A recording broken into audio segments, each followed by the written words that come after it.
Bloomberg Audio Studios.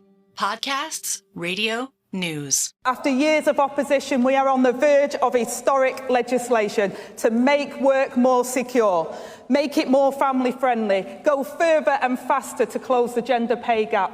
That means repealing the Tories' anti-worker laws. Deputy Prime Minister Angela Rayner there last month touting Labour's family-friendly employment policies. But will tomorrow's budget herald a rabbit out of the hat on childcare? Hello, you're listening to Bloomberg UK Politics. I'm Lizzy Burden. And I'm Yuan. Welcome to the programme. Now, Lizzy, today is your last chance to play Guess the Rabbit ahead of tomorrow's budget.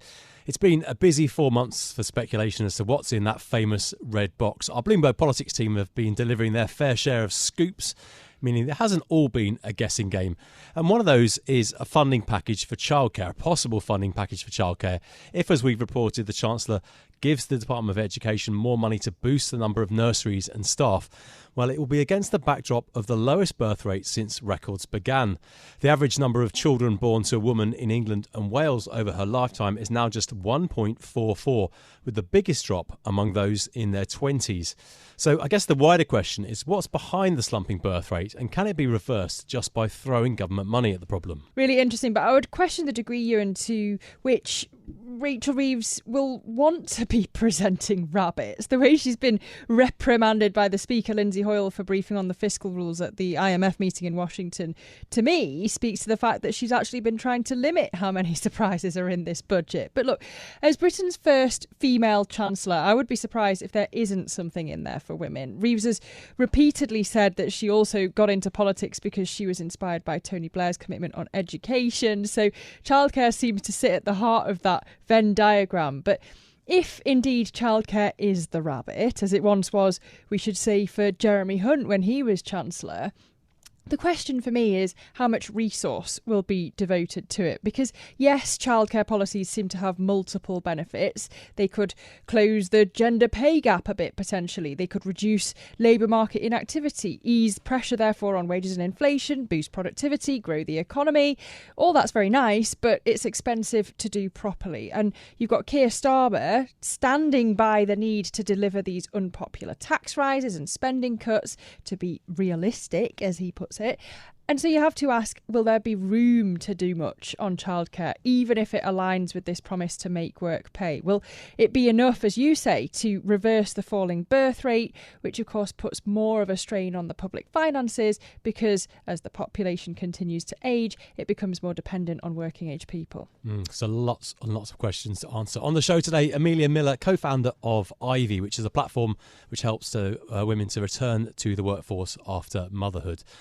Now, Amelia, what's the scale of the problem here for anybody who isn't a parent or is unfamiliar with the situation? What's wrong with childcare in Britain? The childcare problem in the UK is huge, and I was chatting to our community this morning to get their thoughts ahead of tomorrow's budget, and it's the overwhelming reason why parents, but namely women, are not participating in the labour force is due to the cost of childcare in this country. To put it into perspective, the average childcare cost in London it's a staggering £1,800 per child per month. And it puts the UK ranking the highest in the context of the OECD countries. Childcare is hugely expensive in this country. What does that mean? Well, it means that parents, but namely mothers, are leaving the workforce because they simply cannot afford it. For a lot of women, they need to balance essentially two options. One is being a full-time mother, being there for their children, and the other is returning to work. But because the cost of childcare is so expensive, they're barely breaking even, and actually a lot would be operating at a net loss. And so what we see is 90% of parents that leave the workforce are the mothers, and they are simply removing themselves from the labour force because they can't afford childcare. This has huge ramifications on the gender pay gap. It's termed the motherhood penalty. It accounts for a staggering 80% of the gender pay gap here in the UK. So it's a huge problem. Of course, there's many reasons, but the overwhelming one is the cost of childcare in the UK. But Amelia, this isn't a new problem. It was one that was identified, as I say, by Jeremy Hunt when he was Chancellor. To what extent did the Conservatives actually fix some of these issues? So there were steps made, good steps made to fix them in the form of fiscal policy, in the form of free childcare hours. As we know that parents now of children over 9 months have access to 15 hours of free childcare per week. That's due to expand to 30 hours as of next year. The problem here is that this is only at specific nurseries. And so what we're seeing now is an extreme difficulty for parents to get places for their children at these specific nurseries. And that's why we're watching the budget closely tomorrow to see actually, is there going to be an expansion of nursery places? We're hoping that the conversion of primary school classrooms into nurseries will add hopefully around 100,000 places to address these shortages and crucially give parents the capacity to actually get back into the workforce. And again, because of the decline in infertility rates, which you mentioned there at the start. Obviously, we had the news come out yesterday that the UK is now at its lowest fertility rate, at an average of 1.44 children. A bit of context, the fertility rate needs to be around 2.1 children per woman to maintain the population. And so what we need to do is we need to be encouraging this cohort of over 40s and over 50s the opportunity to get back into the workforce. And if we can't give them and offer them free childcare, it's not going to happen. I just want to go back to that amazing figure you mentioned there about it costing £1,800 to send a child to a nursery in London. That's pretty much exactly the minimum wage, actually. Can you just shed some light on why childcare costs have got so high in this country? It's a mixture of things, really. And I think the overwhelming reason is we're seeing a lot of people leave the teaching industry. We're seeing a lot of people because the career and the pay that they are going to receive as being a nursery or a primary school teacher is simply not lucrative enough. We're essentially seeing a brain drain of talent that are leaving the teaching profession. As a result, it means that there's simply not only not enough teachers and not enough caregivers to facilitate those places, but crucially, there's simply not enough spaces.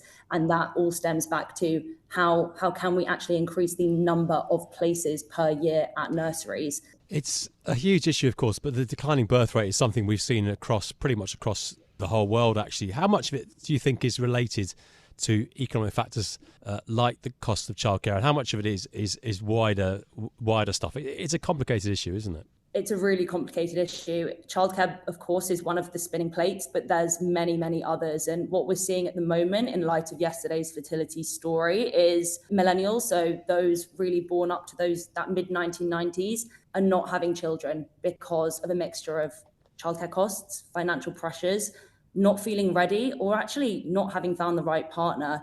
What we also tend to see is in periods of economic instability. So, if you look at the aftermath of the 2008 financial crisis or the COVID-19 pandemic, you do see individuals that are hesitant to expand their families due to concerns around job stability and financial security. So there is definitely not one sole factor. It really is a melting pot of everything.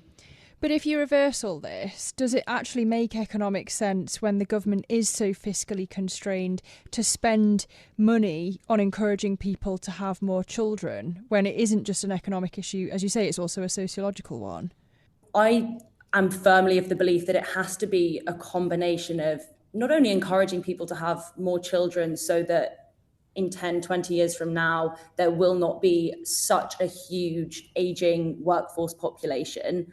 To give, I guess, a bit of context, from the years 2020 to 2021, workers in the labour force over the age of 50 made up around 33% of the workforce. This was increased from about 20% in the 1990s, so already a huge jump. But by the year of 2040, we expect that to be 37%. So, almost 40% of the workforce will be over the age of 50. It's a huge number. Of course, increasing birth rates will help rebalance this. But what we really need to see is the government working towards actually encouraging those older workers back into the workforce. Because unless we're able to do that, we're really going to start seeing the ramifications in 10, 15 and 20 years from now. A number of countries around the world have spent a lot of money trying to get people to have more children, and with fairly mixed results in many cases. Is there a danger that when money's tight, the government doesn't get much bang for its buck with this kind of thing? There's definitely a danger, and I think the government needs to be really specific in what policies they are turning their attention towards. I think childcare costs and childcare spaces are a great place to start. But I also think that flexibility and the ability to offer parents the opportunity to return to work is also huge, because that allows them to have the capacity to have more children, which again plays into it. And I think that that's low-hanging fruit for the Labour government. How can they encourage companies not only to publicise the flexibility they can offer to working parents, but actually what organisations can they partner with to allow them to do that really easily and really cheaply for the government? Because childcare reform is expensive, but actually flexibility and working with companies to be able to offer parents the ability to actually increase their earnings to then have more children is much cheaper. Something that the Labour government is, of course, focusing on. We've seen huge additions to the employment bill over the last 2 weeks, with the most recent coming last Monday. And it really is great steps towards actually encouraging more parents, but specifically more senior women, to re-enter the workforce, allowing them to then have at least the option of having more children. But Amelia, we talk to business people every day who are worried about higher taxes in this budget. When you're talking to your community of parents, are they worried that even if the rabbit out of the hat in the budget is childcare, would it be outweighed, for example, if national insurance contributions from employers are increased, and that means that companies have to slow down wage growth? Yeah, so the overwhelming sentiment from our community is on childcare. They're watching that so closely. They want to know, will they be able to get spots? Another thing that everyone is watching in our community is pensions. And we know that that's such an important factor, not only for the ageing population that we're now in, but crucially for women that have left the workforce. The pension gap is huge, and it's real in the UK. We know that leaving the workforce for caring for children will see your pension pot shrink by about 50%, because you lose those years of contributions, and the compound growth make it so much more difficult to catch up. Unfortunately, we're not expecting a huge amount of positive news on the pension front tomorrow. So that's going to be a real kick in the teeth to parents, but also to women that are on career breaks at the moment. So it's something that our community is watching just as closely as they are the childcare news. Amelia, thanks for sharing your thoughts. That's Amelia Miller, co-founder of Ivee, a platform which helps women to return to the workforce. Well, that's it from us for today. If you like the programme, don't forget to subscribe and give it 5 stars so other people can find it on Apple Podcasts, Spotify, or wherever you listen. This episode was produced by Tiwa Adebayo, and our audio engineer was Sean Rostamakia. I'm Yuan Potts. And I'm Lizzy Bird, and we'll be back with our budget special tomorrow. This is Bloomberg. Bloomberg UK Politics. Listen weekdays at noon on DAB Digital Radio in London.